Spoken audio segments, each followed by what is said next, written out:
Warga Jemaat Mojosari yang terkasih, pada hari ini kita diberikan kesempatan untuk berkumpul bersama dengan keluarga kita di rumah masing-masing. Mari kita bangun ibadah PA kita dengan memujikan pelengkap Kidung Jemaat nomor 14, Kunyanyikan Kasih Setia Tuhan.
Saudara-saudaraku yang terkasih, mari kita menyatukan hati kita dengan berdoa.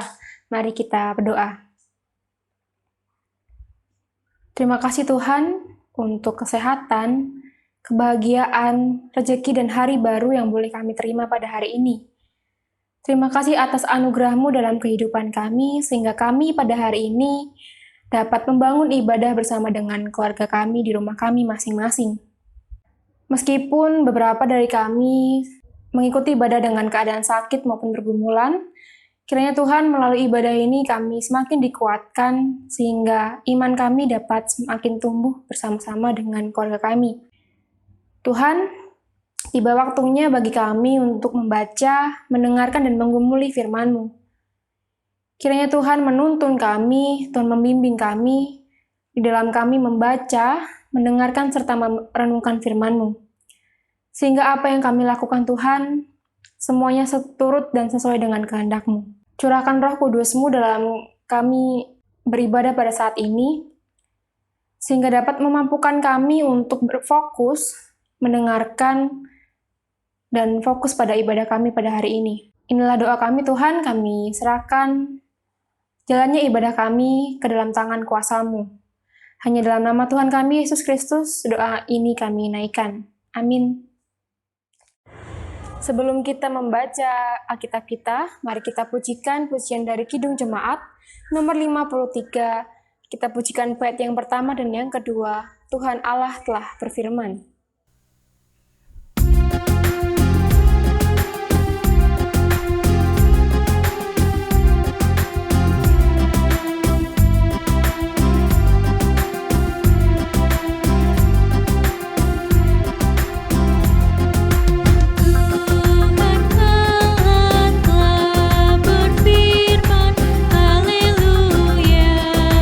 Pada umat sabda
Tuhan pada hari ini terdapat dalam Injil Lukas, pasalnya yang ke-15.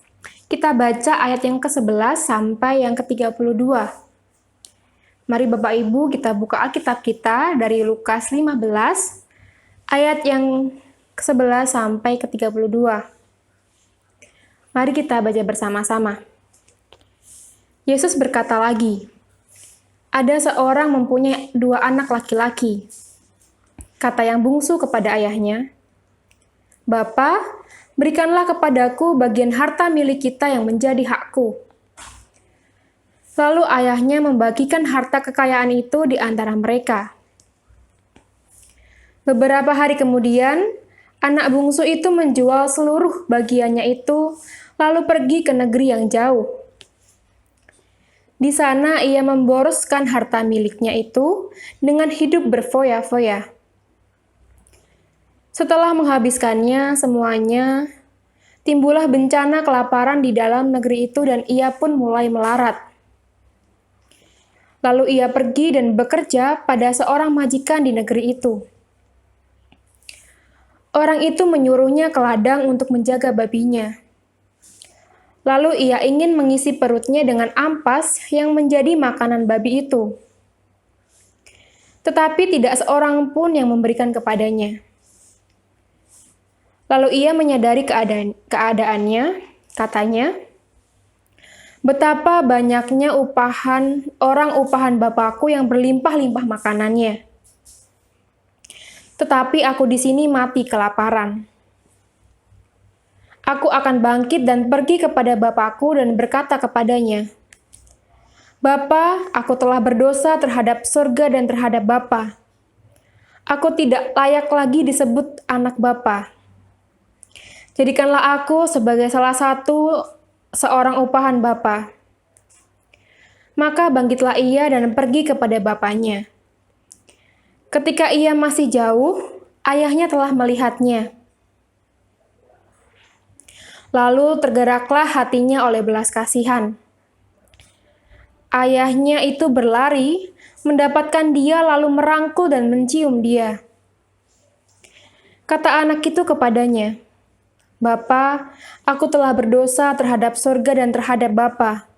Aku tidak layak lagi disebut anak Bapa.' Tetapi ayah itu berkata kepada hamba-hambanya, 'Lekaslah bawa kemari jubah yang terbaik. Pakaikanlah itu kepadanya dan kenakanlah cincin pada jarinya dan sepatu pada kakinya. Dan ambillah anak lembu tambun itu, sembelihlah dia dan marilah kita makan dan bersuka cita. Sebab anakku ini telah mati dan menjadi hidup kembali. Ia telah hilang dan didapatkan kembali.' Maka mulailah mereka bersukaria. Tetapi anaknya yang sulung berada di ladang, dan ketika ia pulang dan dekat ke rumah, ia mendengar bunyi seruling dan nyanyian tari-tarian. Lalu ia memanggil salah seorang hamba dan bertanya kepadanya, apa arti semua itu? Jawab hamba itu, 'Adikmu telah kembali dan ayahmu telah menyembelih anak lembu tambun, karena ia mendapatnya kembali dengan sehat.' Maka marahlah anak sulung itu dan ia tidak mau masuk. Lalu ayahnya keluar dan berbicara dengan dia. Tetapi ia menjawab ayahnya, katanya, 'Telah bertahun-tahun aku melayani Bapa, dan belum pernah aku melanggar perintah Bapa. Tetapi kepadaku belum pernah Bapa berikan seekor anak kambing untuk bersuka cita dengan sahabat-sahabatku. Tetapi baru saja datang anak Bapa yang telah memboroskan harta kekayaan Bapa bersama-sama dengan pelacur-pelacur. Maka Bapa menyembelih anak lembu tambun itu untuk dia.' Kata ayahnya kepadanya, 'Anakku, engkau selalu bersama-sama dengan aku, dan segala kepunyaanku adalah kepunyaanmu. Kita patut bersuka cita dan bergembira karena adikmu telah mati dan menjadi hidup kembali. Ia telah hilang dan didapatkan kembali.' Amin. Saudara-saudaraku yang terkasih, renungan kita pada hari ini saya beri judul Membawa Damai. Manusia sebagai makhluk sosial merupakan sebuah realita, karena pada kenyataannya, manusia tidak dapat hidup sendiri. Setiap kita pasti membutuhkan peran orang lain dalam kehidupan kita. Adanya realita bahwa manusia adalah makhluk sosial mengharuskan manusia untuk berelasi dengan orang lain, dengan sesamanya. Akan tetapi, relasi yang dimiliki oleh manusia tidak selalu berujung pada relasi yang baik. Ada kalanya kita memiliki relasi yang buruk dengan sesama kita. Relasi yang buruk tersebut terkadang disebabkan karena perasaan kecewa akibat tindakan seseorang dalam kehidupan kita. Kita disakiti, kita dikecewakan, hingga pada akhirnya kita memiliki relasi yang buruk dengan orang tersebut. Perasaan kecewa, perasaan sakit hati, terkadang membuat kita berani untuk membenci orang lain.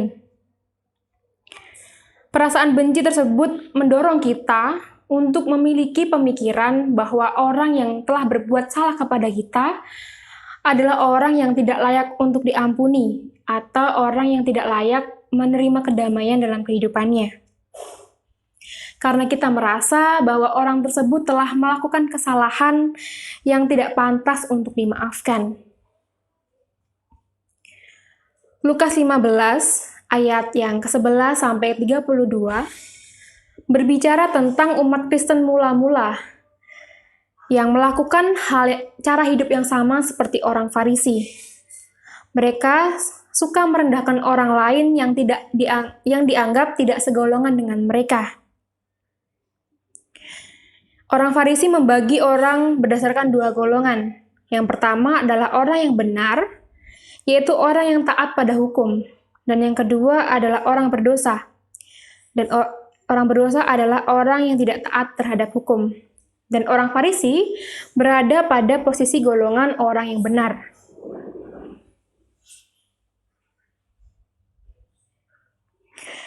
Bahkan kaum Farisi ini juga melarang seseorang untuk bergaul dengan orang yang dianggap fasik, meskipun memiliki tujuan untuk mengajak mereka mempelajari Taurat Allah. Apa yang dilakukan oleh orang Farisi ini tentu berbanding terbalik 180 derajat dengan apa yang dilakukan oleh Yesus dalam kehidupannya sehari-hari. Kita ketahui bersama bahwa Yesus senang berteman dengan orang-orang yang dianggap berdosa, seperti pezina, penipu, maupun pemungut cukai. Umat Kristen juga sama seperti orang Farisi.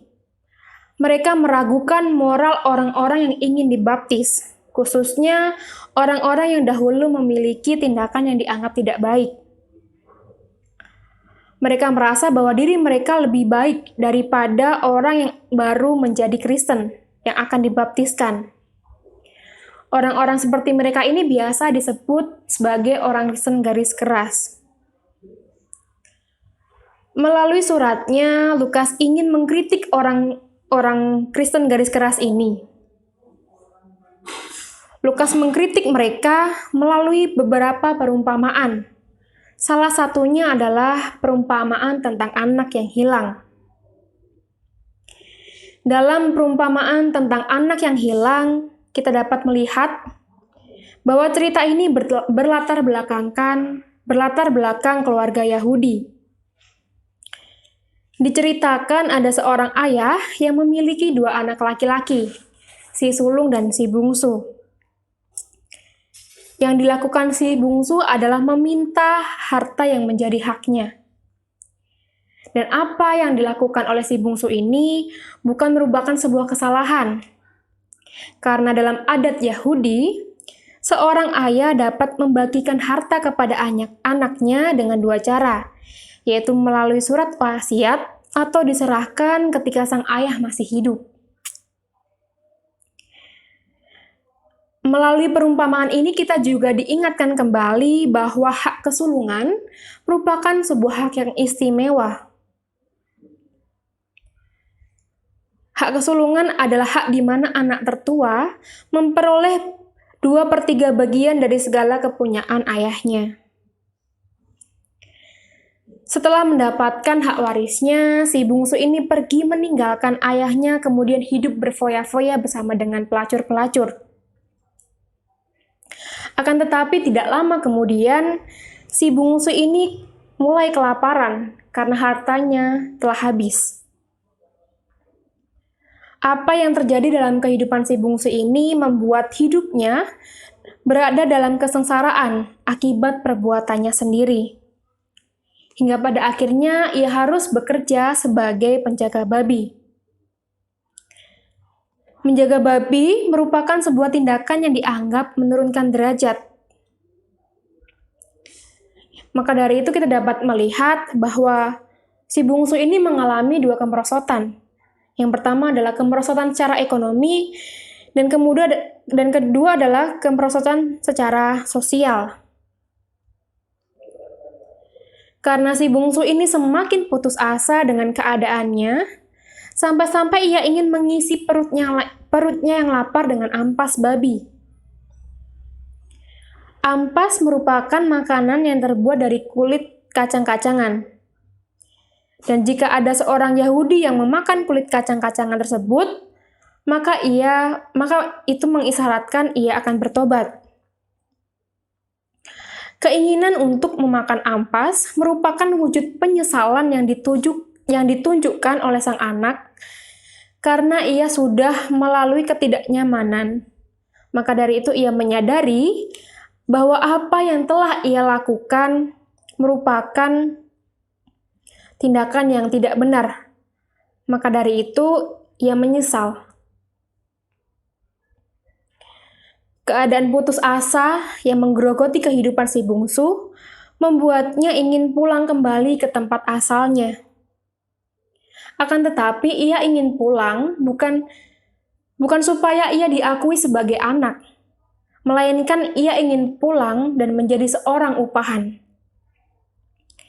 Hal ini juga menunjukkan bahwa si bungsu juga menyadari bahwa dirinya sudah melakukan sebuah kesalahan besar. Dia merasa bahwa dirinya telah berdosa. Bahkan ia juga malu terhadap dirinya sendiri. Akan tetapi dia tidak memiliki pilihan yang lebih baik selain pulang ke rumah. Dan kita semua tahu bahwa si sulung tidak menyukai apa yang dilakukan oleh si bungsu. Ketidaksenangan si sulung ini sebenarnya karena takut akan posisinya, bukan karena ia peduli terhadap orang tuanya. Dalam adat Yahudi, seorang putra wajib untuk mengabdi kepada keluarga. Jadi meninggalkan ayah sebelum ayah meninggal merupakan suatu perbuatan dosa.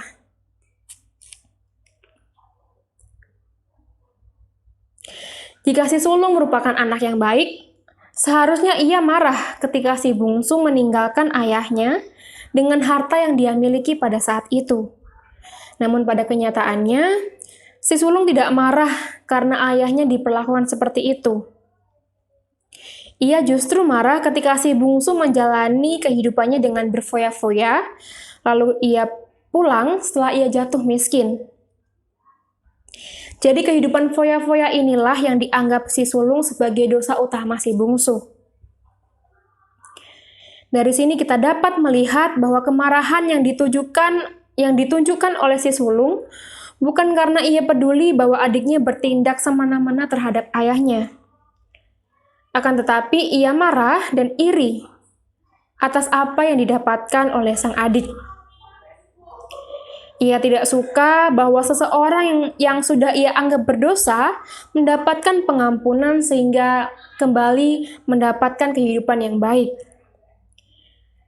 Si sulung merasa bahwa ayahnya ini sedang melakukan tindakan yang tidak adil dengan menerima kembali si bungsu yang menurutnya sudah tidak layak untuk hidup bersama dengan mereka. Namun pada kenyataannya, orang yang dianggap tidak pantas ini diterima kembali dalam keluarga mereka. Bahkan sang ayah mengadakan pesta untuk sang adik. Melalui apa yang terjadi dalam keluarga itu, kita dapat melihat bahwa sebenarnya di dalam kita menjalani kehidupan kita sehari-hari, kita sering menjadi seperti si sulung yang tidak suka ketika orang yang kita benci diampuni kesalahannya, atau merasa tidak suka ketika orang yang kita benci mendapatkan kedamaian dalam kehidupannya. Dan ketika kita memiliki perasaan yang sama seperti si sulung, tentu saja kita tidak akan bisa menjadi orang yang mewujudkan perdamaian dalam kehidupan ini. Dengan kata lain, kita akan menjadi orang yang menghambat terjadinya perdamaian. Menghambat terjadinya perdamaian jelas bertentangan dengan tugas kita sebagai pengikut Kristus. Kita ketahui bersama, menjadi seorang pendamai bukanlah hal yang mudah. Akan tetapi, melalui perumpamaan si sulung yang tidak mau menerima kembali adiknya karena takut keberadaannya terancam, mengingatkan kita bahwa tindakan seperti itu bukanlah tindakan yang Kristus mau dalam kehidupan kita. Sadar atau tidak, terkadang kita merasa bahwa keberadaan kita ini terancam saat orang yang kita benci dimaafkan kesalahannya, atau saat orang yang kita benci ini mendapatkan kedamaian dalam kehidupannya. Kita selalu memiliki perasaan bahwa orang seperti itu tidak seharusnya dimaafkan, perlu untuk dijauhi bahkan disingkirkan karena perbuatannya. Dan ketika kita memiliki perasaan yang seperti itu, tidak menutup kemungkinan kita juga merupakan orang-orang yang tidak memiliki toleransi terhadap mereka yang berbeda dengan kita. Kita menjadi orang yang tertutup, yang hanya mau berteman dan peduli dengan orang-orang yang segolongan, baik itu ras, suku maupun agama. Hal tersebut membuat kita tidak mampu untuk mencintai sesama kita. Bahkan, tindakan seperti itu dapat mendorong kita untuk memiliki pemikiran bahwa berkat Allah itu hanya milik kita, dan orang lain, orang di luar kita, tidak pantas mendapatkan berkat dari Allah. Dan ketika kita melakukan perbuatan seperti itu, berarti kita telah menjadi penyumbat damai bagi sesama kita. Tuhan membenci dosa, tetapi Tuhan tidak pernah membenci pendosa. Jika kita merasa bahwa orang tersebut berdosa, mari bersama-sama kita merubah si pendosa itu supaya tidak lagi berbuat dosa, bukan malah menjauhinya. Lebih baik kita memaafkan, kita mengajaknya untuk berubah, dan hidup seturut dengan kehendak Allah, daripada kita harus membencinya seumur hidup kita. Karena dengan membencinya, kita tidak akan memberikan sumbangsih apapun bagi kedamaian di dunia ini. Dan mungkin dengan kita membencinya, dia juga akan melukai banyak orang. Allah ingin semua milik kepunyaannya merasakan damai. Maka dari itu, ia juga menginginkan kita semua untuk menjadi pendamai bagi semua orang.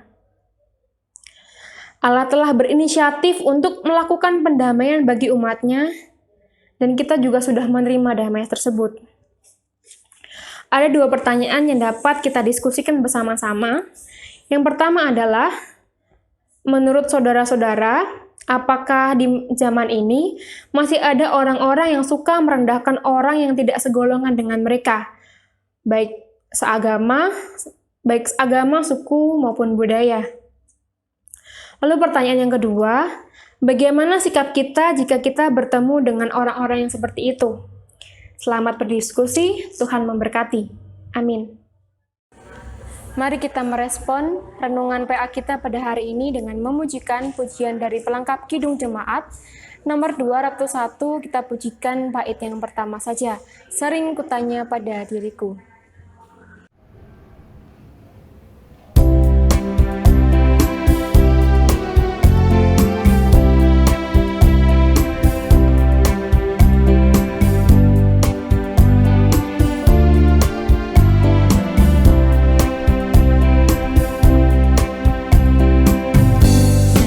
Sering kutanya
Mari kita akhiri ibadah PA kita pada hari ini dengan menaikkan doa penutup. Mari kita berdoa. Ucap syukur Tuhan atas penyertaan-Mu dalam ibadah kami pada hari ini, sehingga ibadah kami dari awal, pertengahan hingga akhirnya dapat berjalan dengan baik. Terima kasih juga atas renungan yang telah kami dengarkan bersama-sama. Kiranya renungan yang telah kami dengarkan bersama-sama ini dapat memperkuat iman kami, sehingga kami dapat tumbuh menjadi agen pembawa damai dan hidup berkenan kepadamu. Bapa, kami juga mendoakan warga Jemaat Mojosari dimanapun mereka berada. Yang sakit, kiranya Tuhan sembuhkan melalui obat-obatan dan peran para medis. Yang sedang berpergian, kiranya Tuhan menyertai mereka dalam perjalanan. Yang sedang bekerja, kiranya Tuhan juga menyertai mereka dalam pekerjaan mereka. Yang sedang dalam pergumulan, kiranya Tuhan menyertai, membimbing mereka dan menolong dalam mereka bergumul, sehingga pada akhirnya nanti mereka dapat keluar dari pergumulan mereka dan mereka dapat merasakan sukacita kembali. Tuhan, kami juga mendoakan saudara-saudara kami yang saat ini sedang dalam duka cita karena menjadi korban bencana alam, baik yang di Malang Selatan maupun di NTT. Kiranya Tuhan memberikan mereka kekuatan, penghiburan, sehingga mereka dapat tetap melaksanakan kehidupan mereka dapat menjalankan kehidupan mereka dengan penuh sukacita, meskipun mereka dalam keadaan yang terbatas. Kami juga berdoa Tuhan untuk para medis yang saat ini masih berjuang untuk menangani pasien corona. Kiranya Tuhan menyertai mereka, menjagai mereka, supaya mereka dalam melaksanakan tugas mereka dapat bersukacita, dan kiranya apapun yang mereka lakukan Tuhan, semuanya ini hanya demi kemuliaan nama-Mu. Kami juga menyerahkan para aparat yang membantu kami dalam mengingatkan kami dalam menjaga protokol kesehatan. Kiranya Tuhan juga menyertai mereka, menuntun mereka dalam mereka menjalankan tugas dan tanggung jawab mereka. Kami juga berdoa Tuhan bagi persembahan yang telah kami kumpulkan bersama-sama pada hari ini. Kiranya persembahan yang telah kami kumpulkan ini dapat menjadi berkat bagi sesama kami dan juga dapat menjadi saluran berkat-Mu bagi dunia ini melalui program-program kegiatan gereja. Tuhan, kami menyerahkan seluruh kehidupan kami. Kami akan melanjutkan aktivitas kami. Kiranya Tuhan senantiasa menaungi kami, menjagai kami, sehingga kami dalam melaksanakan aktivitas kami dapat melakukannya dengan penuh sukacita dan sesuai dengan kehendak-Mu. Inilah doa kami Tuhan, kami serahkan segala kehidupan kami ke dalam tangan kuasa-Mu. Hanya dalam nama Bapa, Putra, dan Roh Kudus, doa ini kami naikkan. Amin.